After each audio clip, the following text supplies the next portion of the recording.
Salam sehat, selamat datang di video pengenalan kegiatan penggunaan Dashboard Sistem Kesehatan atau DAS untuk isu-isu prioritas kesehatan di Indonesia, yaitu KIA, gizi, kanker, dan jantung.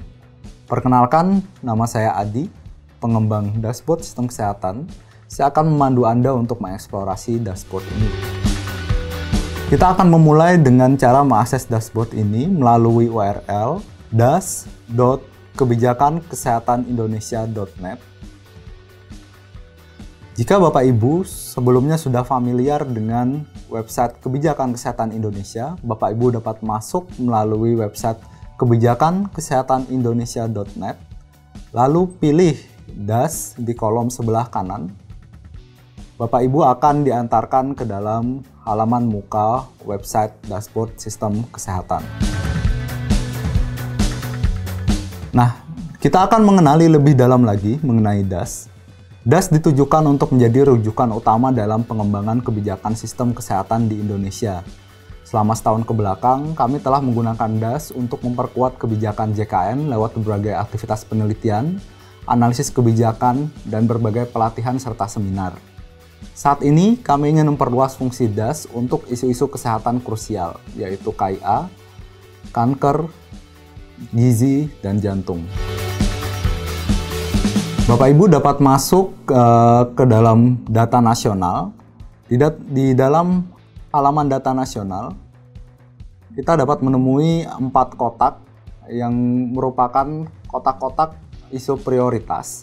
Ada kotak KIA, ada kotak gizi, ada kotak kanker, dan ada kotak kardiovaskular.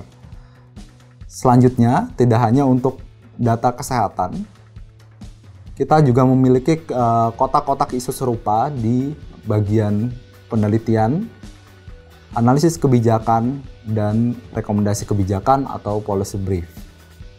Di setiap kotak akan terdapat beberapa sumber informasi yang tersedia dalam DAS dan kami nilai relevan dalam melakukan analisis bagi keempat bidang tersebut.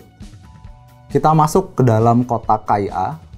Di dalam kotak KIA ada beberapa data yang kami kurasikan dari data-data yang sudah tersedia di DAS untuk membantu melakukan analisis kebijakan dan juga penelitian-penelitian terkait KIA dengan data-data yang sudah tersedia di dashboard sistem kesehatan.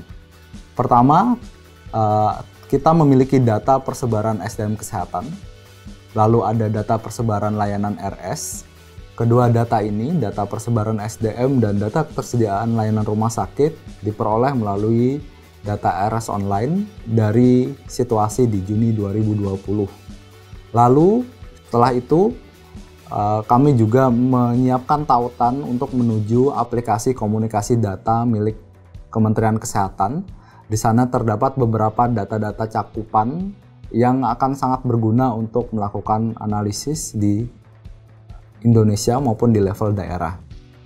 Lalu kita juga memiliki pemetaan utilisasi layanan BPJS yang diperoleh dari data sampel BPJS Kesehatan 2015 dan 2016.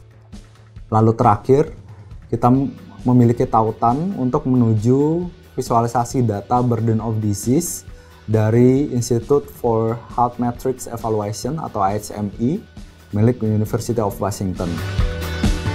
Sekarang kita masuk ke dalam kotak gizi.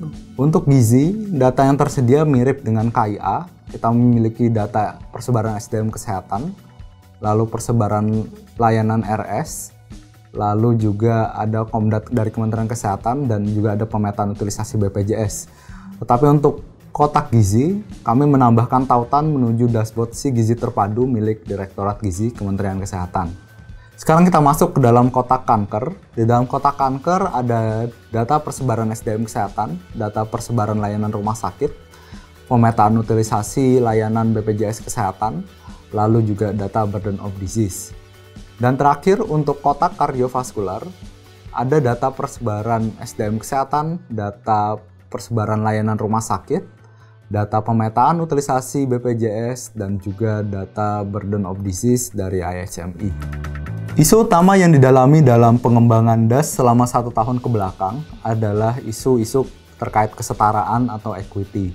DAS dibuat dari kegelisahan bahwa banyak ketidaksetaraan dalam pelayanan kesehatan di Indonesia. Ketidaksetaraan utama yang kami soroti adalah ketidaksetaraan geografis. Karena sebagian besar data ditampilkan dalam bentuk pemetaan untuk melihat kesenjangan antar daerah, baik dari segi SDM, ketersediaan layanan, utilisasi layanan, maupun dari segi pembiayaan kesehatan. Dengan masuknya keempat isu prioritas KIA, gizi, kanker, dan jantung ke dalam DAS, kami mengharapkan akan ada rekomendasi-rekomendasi kebijakan yang lahir untuk memperbaiki dan memperkuat layanan KIA, gizi, kanker, dan jantung di Indonesia.